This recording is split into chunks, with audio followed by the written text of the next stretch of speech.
All right, we're going to move on to our next topic. We're going to look a little bit into Colombian cuisine. What's our favourite food over here? There's lots of delicious food, particularly in Valledupar and Cali, where we're living at the moment. Yeah.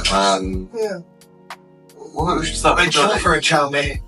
I'd kill for some Chinese dumplings or a chow mein. That's for Chinese food is not a strength here. I mean, the Chinese food sucks. Yeah, you need a pretty strong stomach to be able to handle it as well. But yeah, certainly, there's good sushi though. Well, I think when most people come here, or I had the argument a long time ago, is there such thing as Colombian cuisine? Yes, there is. Mm-hmm. Right? There definitely is Colombian cuisine. It's interesting too, because it goes from, I would say that at home, rich people and poor people like kind of eat the same thing. You know, they all like their sancocho. They all like have their traditional dishes that's kind of classless. You know what I mean? Yeah. Something that I find kind of interesting here. They're not as international here. I mean, they'll cook pasta at home, but it's not a pasta that you would traditionally associate with Italy, is it? I mean, you've got Italian restaurants where you can eat Italian pasta, but, Colombian pasta isn't the same thing. I mean, one thing I noticed about Colombians, they eat the same thing every single day. So, the almuerzo or the lunch, the comida típica, is traditionally rice, beans. It'll be something of pulse or beans like lentils or beans or sometimes like peas in a sauce. There'll be plantain, could be green or ripe, banana. And the protein, chicken, beef or pork, and it will be that with soup to start and the juice. Yeah. And Colombians will happily eat that every single day, which I think to an English person is completely foreign. I mean, we're used to, you would never mix the same type of food. And if you eat Chinese for lunch, then, you wouldn't even have an Indian there for dinner, because that's both Asia. It would have to be like another continent. And then the next day it'd be something completely different. But here, no, every single day. Back home, we're spoiled in terms of food, because you can just go to sushi and get cheap sushi. You can't get cheap sushi here. You know what I mean? Like you can get Thai food, everything right away. Or chop suey. Chop suey. What I would say though is that I've been 100% more healthy because of the Colombian food than when back at in New York, back home there. I mean, I could eat any food, like from like the Middle East, Southeast Asia, anywhere. I could go to any restaurant I want. But my health was 10 times worse. Yeah. And I was fatter. My body to muscle ratio was horrible. And I would rather eat the typical Colombian food. Yeah. Because I am so healthy here. And, your body just feels 1,000 million better. Yeah. It's not processed. No, it's home cooked food. I don't want to give you guys the wrong message that, that's what you're going to have to eat. I mean, Cali is a city with 3 million people. It's an international city. You can get every single type of food you could imagine. There's Indian restaurants, there's Italian restaurants, there's Chinese restaurants, Japanese restaurants. There's great grills. The meat steakhouses, Brazilian steakhouse. Yeah, it's Argentinian meat here, and it's cheap. I mean, you can get a steak, a delicious big cut of really, really good steak for $5. Yeah. $10 for an incredible steak. Something that in England's going to cost you maybe 30 quid, 40 quid. Yeah. And the portions here are very generous as well. Yeah. So what's your favorite restaurant? What's our favorite restaurants? For me, my favorite restaurant is, I've got a few. I love the Litany, which is a Middle Eastern restaurant. You get a really good shawarma. Litany, eh? Litany. In Granada. There's one in the south where I live as well. It's really, really good. I used to eat those every day. My wife's Mexican, Californian. And at the moment, my favorite restaurant is called Los Güeros Tacos. Me too. They do these out pastor tacos to die for. Yes. Yeah, so Los Güeros for me at the moment. Yes. That's a great spot. Great way to think of Guys connected on the food. Yeah, baby. How about you? Johnny, mine's Pamba Malbec. I love their steaks. How many dicks you got stuck to eat there then? Only Daryl's. I'm just invite us out there. Oh yeah. Shout out to Daryl. What's up, Daryl?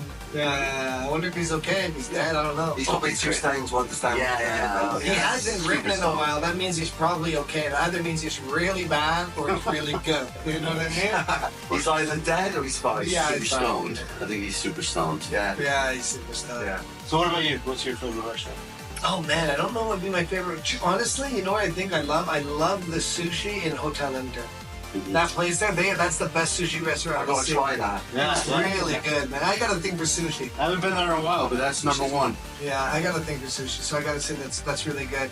And away from that, there's tons of little places. One of the things that all of us probably stay away with, even you now, is the fritanga. Oh, Yeah. Because we say that the food is healthy here, and it is. What's a fritanga? What's a fritanga? Fritanga is basically fried foods. So it could be empanadas, Papas sausages, papas rellenas, Chorizo. chorizos, all these different things. Chorizos. And they have these really interesting ones too, like the, oh man, what's the one with the tocineta inside? Marranita. My favorite, which is the, oh man, how do you call that? With, Papa borraja. what do you call the one? Aborrajado. Yeah. Aborrajado, which is the banana with the cheese. And, Yeah, we should explain what papa rellena is. But papa rellena, which means filled potato, is basically like a Baseball's in New big York. potato ball. So it's like usually some like minced meat with onions and the sauce, almost like a bolognese type With thing. rice Tomato, sometimes. maybe with some rice. And it's surrounded by mashed potato, ball of mashed potato with some batter on the outside, deep fried. And I mean, they're good. I mean, a good papa rellena is tasty, but Yeah. they are not healthy. They are not. no, you know. exactly. Some of them have chicharrones in it. Oh yeah, Yeah, chicharrón. Yeah, get on the chicharrón. So here's the thing: is that a lot of us, like, we try that, we eat it, but we don't eat that every day. No. And although food here is healthier and stuff like that, there is an epidemic. People are getting fatter Yeah, here. yeah. You can see, and it's not from eating McDonald's because it's too expensive. People are getting fatter here from the fritanga. Going to a panaderia, where there's a million panaderias, Yeah. right? Like, you know, They sell bread, breakfast Yeah. dishes. You'll see people eating for breakfast like 3 pan de mono, and a pony malta for breakfast. And they'll papa do rellena. that every day religiously. Tony Matos is a drink. It's- While they're developing hypoglycemia and getting fat. I think one thing that people need to understand is that Colombians, their diet revolves around lunch. Okay, Yeah. so you know, in England, it's mainly dinner. Like we might have a sandwich for lunch. Colombians don't do dinner. So they'll have a normal breakfast, might be like eggs, and it's pretty healthy, maybe some fruit, maybe some coffee. Yeah. And they'll have a big healthy lunch. But then for dinner, they'll have bread, white bread with margarine and sugar and shit, and a Coca-Cola. And that would be their dinner. So I think sometimes when foreigners come to Colombia, because the lunch is so healthy, and because we tend to eat more healthy things at night time, for us it's healthy. But Colombians have a healthy lunch, but then at night time they will eat junk. Yeah. And I think That's true. so, you know, that's important. to Yeah, understand. rice at every meal. Yeah. It doesn't sound bad, but when you're eating rice at every meal, it's not good. Well, sometimes they'll have 3 or 4 starches. They'll have Yeah, rice, exactly. plantain, pasta, and potato Yeah. on the plate. Well, I Too think much grains. one of the biggest reasons why Colombians are maybe starting to gain more weight right now is the same reason that happened in Mexico. Mexico, people weren't as fat as they are now. I can say that because I was born in Mexico. You can say they're that. kind of hefty. Fat ass Mexican. So the thing about it is, unfortunately, the American food industry has kind of taken over the world. So now they're bringing all the seed oils here. KFC. They're bringing all the margarines here. Yeah. The margarine was never here before until it was made in America, then brought here. Yeah. All the seed oils they cook all these foods Yeah, in exactly. was never, they never had a problem until they had the American influence and it came here. Yeah. So I think a lot of the reasons why this is happening, maybe Colombians are kind of getting eating worse food, is because of the American food industry. Yeah. And it's expanding around the world. But one thing that I think is saving them is that they work out religiously. The Colombians here, they work out A religiously. certain age demographic, like people in their 20s here, all do sport, they all run. Yeah. All go to the gym. They women are saving for the gym. Yeah. Younger people in Cali are very fit, aren't they? Yeah. So that's what's kind of like helping the culture out. But, unfortunately, the American everything with America, once it goes around the world, it kind of screws things up around the world. Yeah. And that's not only with like food, but also mentally, like with like Medicine. the medicines and all that kind of those. JFK's gonna straighten that out though. Bringing bad habits. Yeah, RFK, sorry. There's two factors going on as well. One of them is poverty, and the other one is food choices. So I think if you're in like a poor area and you go to the shop, there's no healthy choices. I mean, if you go to America, yeah, you can buy crap, but there's also your organic yogurts and there's healthy choices, and they're not like overly priced. I think in Colombia, even like for myself, I like to eat healthy. I like healthy snacks. But if I'm in a certain area of Colombia and I go to the shop, like I can buy water and maybe some salt crackers, and that's all I can buy because everything else is bad for you. So, there's not even nice drinks, it's just sodas or water. So they don't have the choices, and people are kind of too poor because there's no middle ground here. It's like very, very expensive luxury cuisine, which is really good for you, or, cheap, really, really unhealthy stuff. Yeah. Now, I have to say, probably my favorite restaurant in all of Colombia is a Colombian restaurant. It's called La Barra. And La Barra, literally, you go in there and for 40 mil, $10, maybe, you won't spend more than $10 to $15 there. But your meal, you get a bandeja paisa, you get chuletas, which is, you get anything, and the plate is this big. It is the coolest, most fun time you'll have at a restaurant. Not only where your eyeballs just dazzle, but your stomach will dazzle, your taste buds will dazzle, and it's just a fun time. It's typical Colombian food, but what it has though is it has just an element of just like kind of like the American large.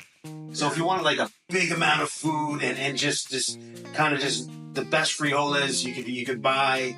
It's just an amazing place. They treat you like kings and queens there. And trust me, if you take a date there, it's not like ritzy, it's not like fancy, but she will be happy. Her stomach will be happy.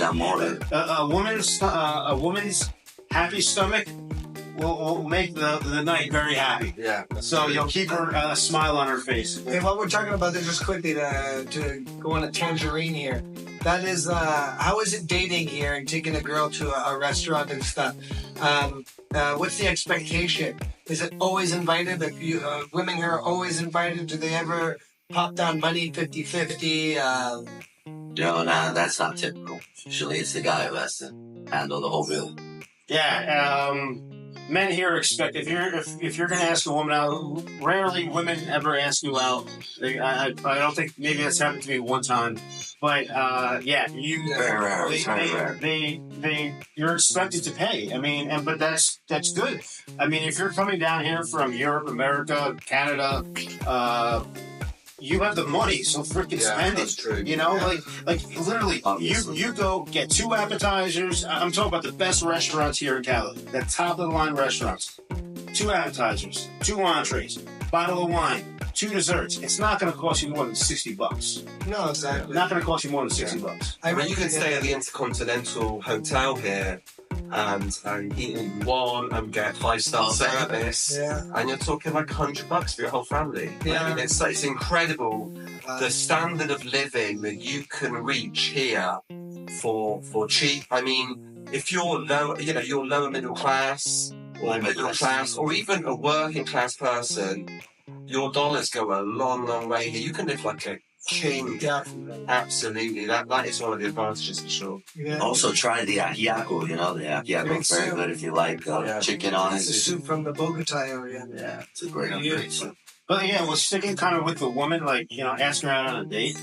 I mean, I think a really big thing here is you get a lot of men who come here and they're like, okay, let me take you to the best restaurant. Let me do this and that. Well, you do that the first time, she's going to expect it every day for the rest of her life. Yeah. All right. So I would suggest, we all want to impress the women that we're with. I mean, they're beautiful. They're in shape. I mean, you touch their arm and they feel like healthy. You get like healthy vibes off them. Meet her first maybe for coffee at a nice place. Like, let's just go for dinner. Get to know her, because there will be signs to see, okay, maybe she's done this before many times to different gringos, or maybe she has, she might not fit in different restaurants. I've walked into restaurants. I've walked into restaurants where actually they're all my friends, but everyone looks at me like, even like they're like, "You're with her? Yeah. She's dressed like this. You're with her?" Yeah, it's like a difference in class. Yeah, you see that a lot. Yeah. What about the class? Well, it's true. It's a class-based society, the strato. So we're in a strato 5, 6. It goes from 1 to 6. Yeah. And you can actually see that with people you meet. It's class, it's conscientiousness, it's education. And we're from the States, we're from the Western world, so we have, there's less breadth between us. Like, you could basically have a bigger middle class. More of us are all stuck in the middle. And so, but here you can meet somebody and like, she might be beautiful, but she might be a lowlife. Yeah, and you can't tell. I mean, it's happened to some of my friends, and I think I'm not going to name it, but one in particular who brought a girl, absolutely gorgeous girl, but because I've been here for 20 years, I'm completely bilingual. I could tell by the way that she spoke, by her accent, that she was, not necessarily,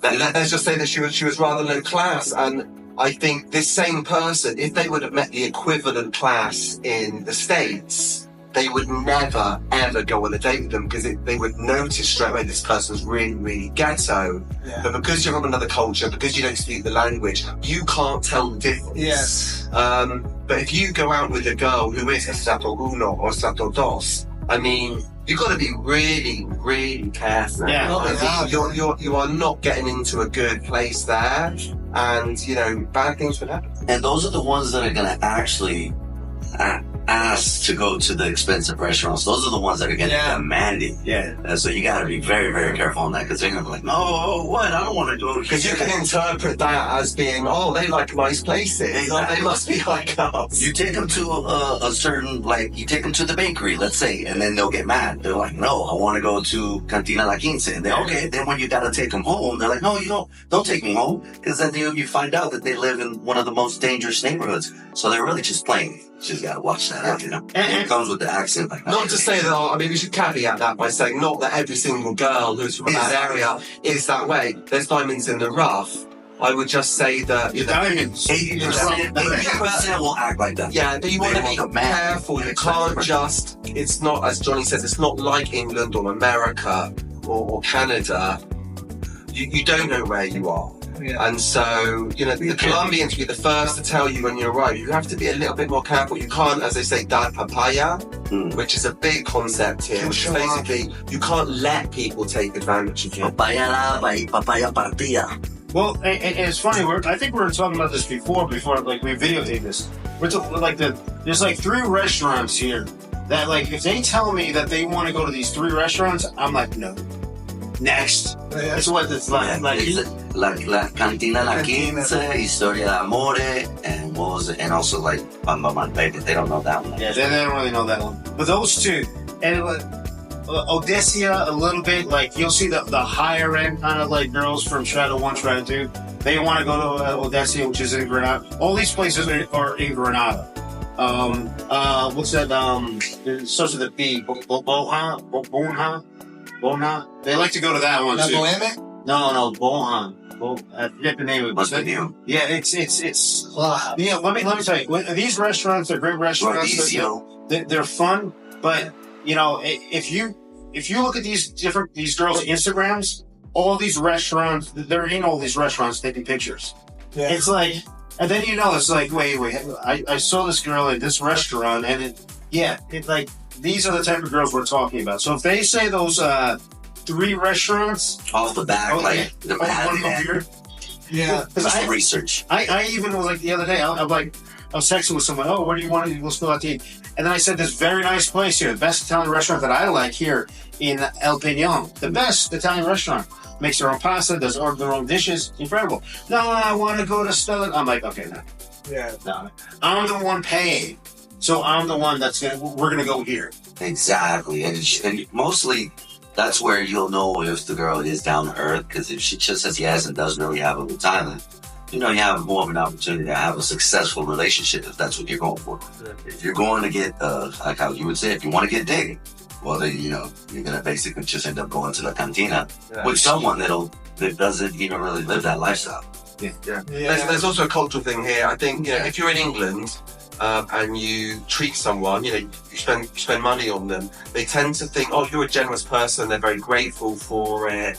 They might try and reciprocate in some way. There's a culture here where if you give maybe more than you should, then people see that as as a weakness almost, and so they think, oh, this person has so much, they should be giving more. Exactly. So there's this irony whereby if I'm over generous, then their expectations go up, and it's now they want even more. Now you're actually seen as being less generous. Yeah. If you can afford to take me to this restaurant, then you can afford to pay my rent. Because this meal costs 2 weeks' rent and all my bills. Yes. And then attitude goes out the window. So it's almost like the equivalent if you were meeting a girl and you were a millionaire and you took her and you spent £2,000 on dinner, then that girl might think, well, this person is so rich, maybe they're going to take to Europe or something. It's hard to find an equivalence, but I think you're more likely to lose respect of the girl, and for them to think that this person, if they can afford to spend, a monthly minimum wage on lunch, then really they should be paying my studies, my university, and all the rest of it. We were out to we were at this great place called Mondongo's the other night. Mondongo's. It's an awesome place. It's salsa, rock and roll, DJ. It's the best place I think that has been opened up here in Cali in a while.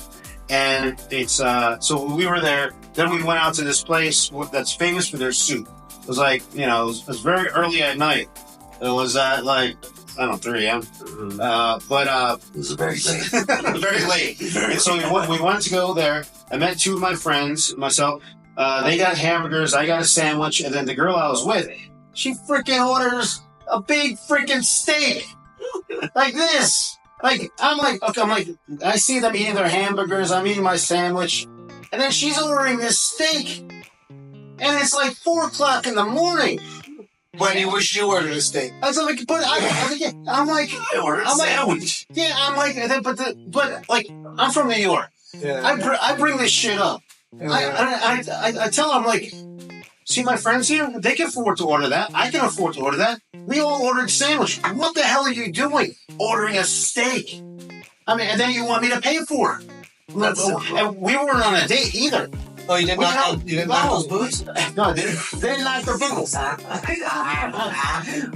We're going to eBay boots out. Well, the boots got kicked out. So by me saying we're ordering sandwiches and you're ordering the steak and you want me to pay for this, we're not even on a date. She got mad at me. Exactly. She got mad at where me. gratitude goes out the window. And she goes, you're asshole. And then took a taxi home and erased my number. No, they're about this. Okay. Dodged the bullet. Okay. Yeah, you dodged the bullet. Yeah. Well, that's also another cultural thing. I mean, I love Colombians. I've been here all my whole life. Yeah. Great people. But there's cultural differences, which I think sometimes are difficult for foreigners to understand. And one of them is this lack of directness. So Colombians don't like to say no, and Colombians don't like conflict. So calling somebody out on their own, say, moral deficiency, or maybe they've done something wrong, that is the serious crime. So someone might do something pretty heinous, but if you say, look, that thing you did was heinous, which in England would be like something which shows, you're morally... Character. Yeah, you have character. Here, that's seen as, that is really asinine. That is, oh my God, how did you say that? Yeah. They don't like being called out on It's it. passive-aggressive here. They're passive-aggressive. It could be work, could be a date, could be anything. And instead of somebody just saying, like, you know what, I can't make it. Because something came up and I can't make it. They're passive-aggressive. They'll wait to the last minute, then they don't show up, and something's going on, not answering calls, and the point they're passive-aggressive. It's like a friend in New York says, they step on my shoe and I have to say sorry. That's the one. He used to say that a lot. He was Boricua. He was like step on my shoe, and I gotta tell them sorry. They get mad if I tell them, why'd you step on my shoe? That's true. In England, if you bump into someone, you say sorry, and the person you bumped into also apologizes. So in England, you say sorry even if it's not your own fault. Here, the person will literally bounce straight into you, obviously their fault, and they will dog you up. And they'll look at you like, they'll look at you. They will not accept responsibility. I see it as a lack of self-esteem. I see it as kind of a lack of confidence in a way. Consideration. How would you see it? Because you're from consideración. Yeah, lack of falta de consideración. You say it like that. But if you're dating if you're with a girl from like a strata like 5 or 6, would that happen? No. She would definitely say, I'm sorry. That was also depending on... That's what's about the class. It's a class-based design. But I find, I've worked in high-end colleges and Columbia University. Most of my time I spend with high-class Colombians. And maybe with the bumping into each other's shops, maybe that's a bit different. But certainly in terms of accepting when you are wrong. Yeah. Saying, this was my fault and I'm sorry. That does not happen. That is something that I find does not happen. People will deny, they'll deflect, and they won't accept responsibility. They won't say sorry. They might alter their behavior, they might show you in another way, but they certainly won't go, my bad. I think in England we apologise too much, and here, if you do that is seen as weakness. You will be taken advantage of. It's a funny that you said that. I was having a conversation just last night about that because I come from a paramilitary background. I come from a father who raised me right, very tough, but got me through tough times. And in America, we're like, if you admit that you're wrong, and if you admit that you did something wrong, and you tell people that, yes, I fucked up or I did something, wrong, that makes you a better man. Yeah. That gives you character. Yeah. That's kind of like our culture where we come from. Yeah. So if I went like this to Jaybird, and I go, I'm sorry, I did that. I take accountability. You gotta take accountability. You earn respect for that. So you get, respect for that, and you're called as more of a man. Yeah. And culturally, it's the opposite. It's the opposite. It's the opposite. The opposite here. Like, it's the opposite. They step on your shoe, you gotta say. I could be wrong here. I've had it explained, and 20 years in Colombia. I think Colombians have a certain element of an inferiority complex. Okay, so Colombians, when they meet someone from England or from Britain, they hold you in high step. Just being from Britain is like, oh, you're from England. Oh, that's where the Queen's from. Oh, you're very polite. Oh, you're very punctual. You must be very educated because you're from Britain. And so they put you up on a pedestal. And I think that if you have a certain element of inferiority complex, then, admitting that you're wrong puts you on the floor. So what they're trying to do is build themselves up all the time. And I think, they don't have that same kind of self-deprecating. Yeah, I had that the other day. Instinct. Where I'm renting, water goes down when it's really in the rain season. It gets into the neighbor's house, into his house. It's not a good thing for him. And I guess he got to his wit's end, and he called me up. I'm just sub-renting the place. I'm trying to get him in touch with the owners and all this, and he's freaking out on me. And so, naturally, I don't want to take the shit, so I feed him the shit back, right? Yeah. And as soon as I start feeding him the shit back, he tells me, he told the owner of the house, and the owner of the house called me and said, Jonny, did you say racist remarks to him? And I go, what do you mean racist remarks? Well, he was talking like you were saying stuff that you're better than him because you're from Canada and he's from the second world and all this. And I said, no, I said I'm better than him because he's an asshole waste of skin. That's why. You gotta get his insults right. Yeah. Colombian, he's a douche. Right? And that's it. Like, you know what I mean? If anybody's going to talk to me like that, they're going to make the problem worse. They're not going to solve their problem. But he instantly went to that talking point, that inferiority complex, which I never experienced before. Yeah, it's also just lack of accountability here. Yeah. Big time lack. Ready to come here, and we're real. This is why it's called Cali Real. To be ready for those situations. Yeah.